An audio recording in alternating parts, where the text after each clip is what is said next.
All right, take it away. Alright, so I'm Jamie, and as Bob introduced, we work together because Bob is my job coach, and we're searching for employment for me. But I also have a passion of helping others and motivational speaking, so I started doing this several months ago, and I've been to over 20 locations doing motivational speaking, so it's been pretty awesome so far. And it's been a privilege for me to come to these places and do this type of thing because I have passion for helping people and passion for motivating others to achieve their dreams and reach their fullest potential. And I know what it's like to try to find a job with being a person with a disability, and I know it's hard. I know it can be hard for a lot of people to do that. And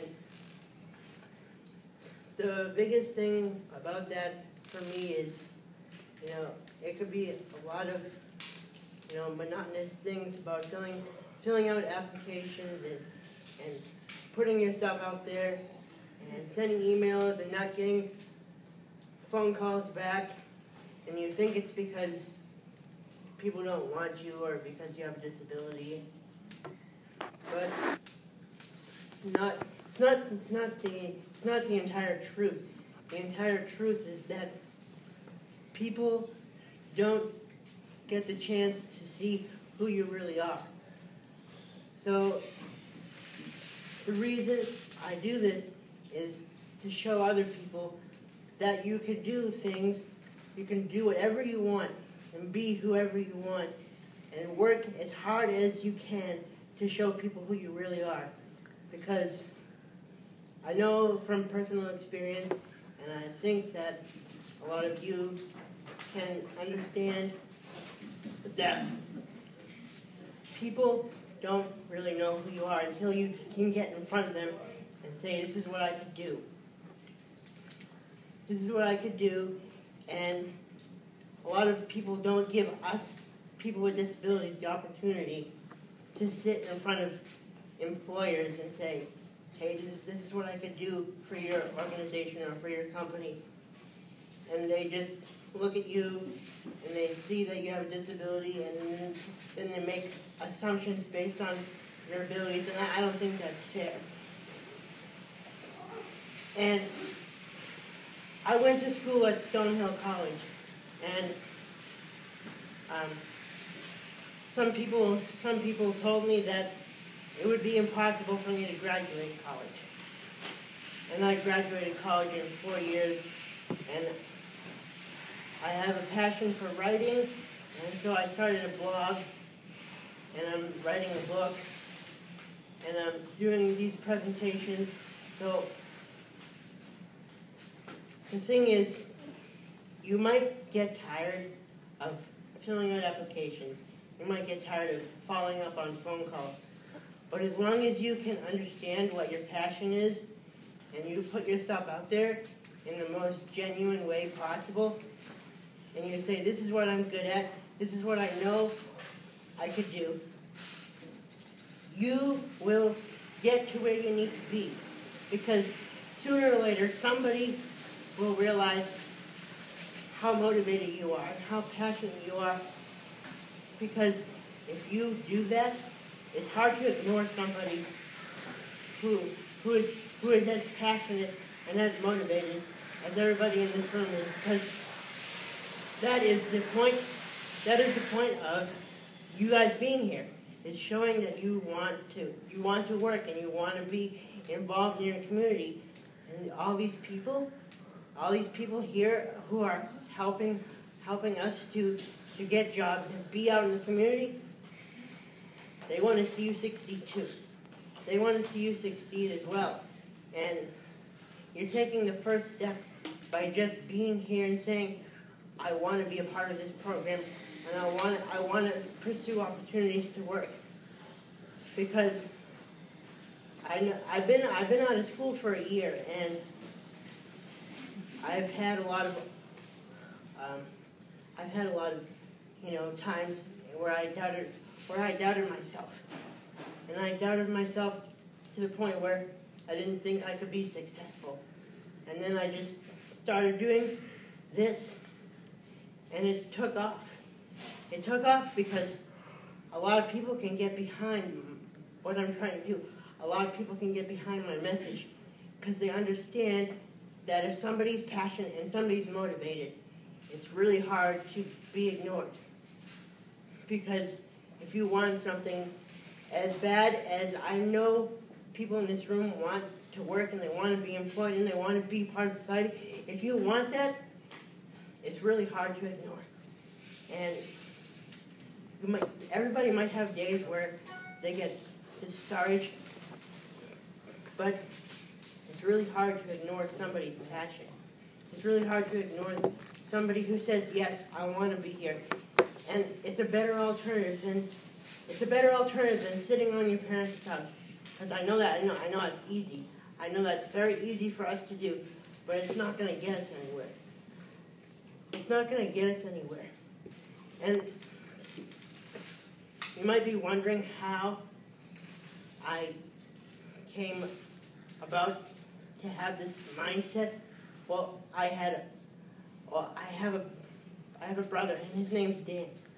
And when I was growing up, he was one person that made me feel like I could do anything in the world. He was the one person that made me feel that I could fly. And he didn't make me feel like a person with a disability. I was just his brother. And he was a 6'4", 245-pound rugby player. And so every physical challenge that I had, every obstacle that I encountered in my life, Dan made it possible for me to get past all that. Because if I needed help walking up the stairs, or I needed help getting by a physical barrier, Dan could just pick me up and take me anywhere I wanted to go. Because he didn't leave me behind. Because he wanted to spend as much time with me as possible. Because he didn't look at me as a person with a disability. So he never felt like I needed to be left behind, or that I was slowing him down from doing anything in his life. Because it's important for people and families and brothers to spend as much time together as possible. And I know that a lot of you in here have parents, have brothers and sisters that want to see you be successful. And my brother is one of the most compassionate, most genuine people, and he would bend over backwards to see me happy. And when we were growing up, we used to play sports with the neighborhood kids in the neighborhood, and he would make it possible for me to play. Whether I was a goalie in soccer, or I was a quarterback in football, or just a pitcher in baseball with the kids in the backyard, I couldn't run as fast as everybody else. So I needed to play sports in a position where I didn't have to move that much. But my brother wouldn't play unless I could play. And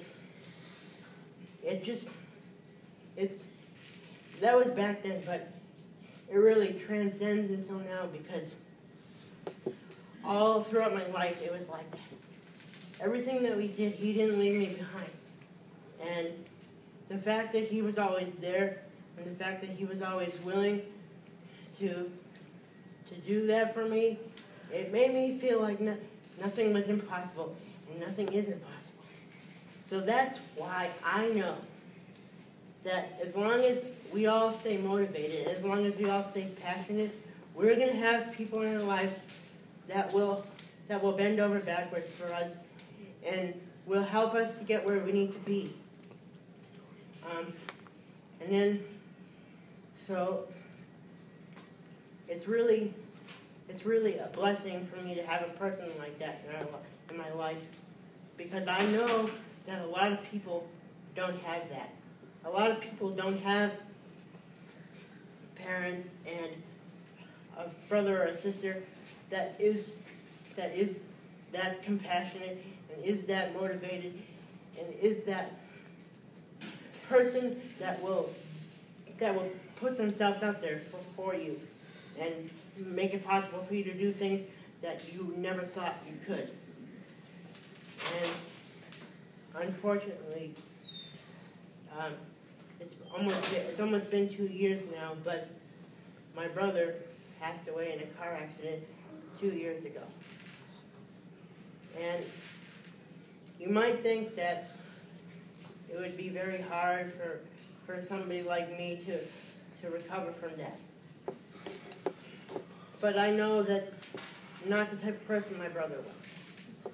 It's not the type of person my brother was, and for me to give up, or for me to not pursue my goals and dreams with the same motivation and the same passion as I would if he was still on the earth with us, if I didn't do that, it would be like a disservice to him, because he put a lot of time and effort, and my family put a lot of time and effort into making me who I am. So I look at it as a tribute to my family and a tribute to my brother to pursue my goals and pursue my passion just as I would if he was still around. And every time I do one of these presentations, I always feel his presence more than normal. I know he's with me all the time. I know he's always with me. I can feel it. There's certain times during the day where I can feel it more than others, but especially when I'm up in front of an awesome group like you guys, I could feel it more than ever. Because my brother would be so proud of everybody in here. Because he would never think that anything was impossible for anybody in here. He would be so happy to see you guys all motivated and to see you guys listening to me. But my one goal is that, you might not pick up on everything that I'm saying, but as long as you can, take away one or two things. You don't have to remember everything, because I don't expect you to remember everything that I say. But as long as you can pick up on one or two things that might help you in your job search, or just in a different way to be positive, a different way to be motivated. If you can remember one or two things, hey, then maybe you can take that. Maybe you can take that and run with it, because what happens when I leave? Is it going to be the beginning of a new conversation, or are you guys turning over a new leaf, or finding a different reason to be motivated? Because I might be the one standing up in front of you guys and saying all these words, but it's really not about me. It's about everybody in this room, helping each other and being a part of this community that you guys all built. I've been to a lot of places, and this place is very close to my house, and this place is part of my community too. It's part of where I grew up. I've been in Situate for 17 years, and this place is part of my community too. I traveled to different places, and I've traveled to the North Shore and all around Massachusetts. But this place is right in my backyard, where I spent 17 years growing up. So me and my brother, we know these streets a lot, and this area, this is where I discovered myself, and this is where I discovered my passion, and this is where me and my brother